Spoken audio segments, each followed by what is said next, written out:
Hello.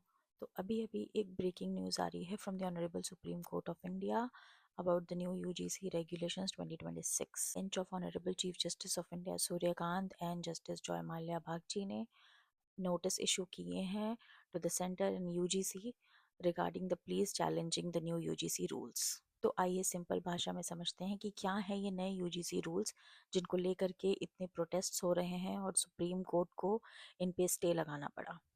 इसका पूरा नाम है University Grants Commission promotion of equity in higher education institutions 2026 regulations. इन रूल्स का एम है to ensure equality and dignity on campuses. 2012 में भी यूजीसी ने रूल्स बनाए थे बट वो इतने लीगली इफेक्टिव नहीं थे, मॉरली ज़्यादा इफेक्टिव थे, एडवाइजरी इन नेचर थे, मैंडेटरी नहीं थे। बट अब इन न्यू रेगुलेशंस के तहत इनको मैंडेटरी बना दिया गया है and to ensure it penalty भी इम्पोज करी जा सकती है। Let's understand the important points in the regulations. Okay, तो पहला है इक्वल अपॉर्चुनिटी सेंटर। तो ये एक मैंडेटरी सपोर्ट सेंटर होगा इन एवरी कॉलेज और एवरी यूनिवर्सिटी और institutions. Number 2 is equity committee. तो हर इंस्टीट्यूशन में हर ईओसी के अंदर एक इक्विटी कमेटी होगी जिसके अंदर मेंबर्स कंपलसरी हैं from the community SC, ST, OBCs और women and persons with disabilities. Number 3 is 24/7 helpline and online portal. तो इसके अंदर आप कभी भी 24/7 जब भी ऐसा कोई इशू आता है आप अपने कंप्लेन लेकर के जा सकते हैं। And number 4 is the time limit. तो जब भी आप अपना कंप्लेन फाइल करेंगे उसके 24 आवर्स के अंदर अंदर इंक्वायरी शुरू हो जाएगी and you will get the resolution with in the 15 days of filing the complain. Now number 5 is accountability. तो इस न्यू रेगुलेशन के अंदर जो भी हेड होगा इंस्टीट्यूशन का, vice chancellor, principal, whoever is the head, they will be held accountable for any kind of discrimination on the campuses. एक और भी इंटरेस्टिंग पॉइंट है, वो है ओम्बड्स पर्सन। तो ओम्बड्स पर्सन एक अथॉरिटी है जिसके पास अगर आपने कोई कंप्लेन करा है, उस कंप्लेन का जो भी आपको रिजोल्यूशन मिला है and you are dissatisfied with that, तो आप 30 डेज के अंदर अंदर उस अथॉरिटी के पास कंप्लेन लेकर के जा सकते हो और अपील कर सकते हो।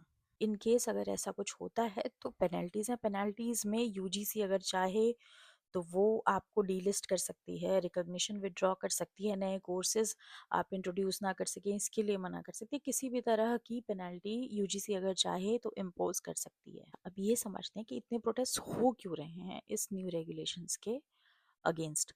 तो सबसे पहला जो रीज़न है वो है जो डिस्क्रिमिनेशन को इसमें डिफाइन किया गया है वो बहुत ही वेग है। जिनको इंक्लूड किया गया है जिन कम्युनिटीज़ को, वो है एससी एसटी जो पहले भी 2012 में भी थे।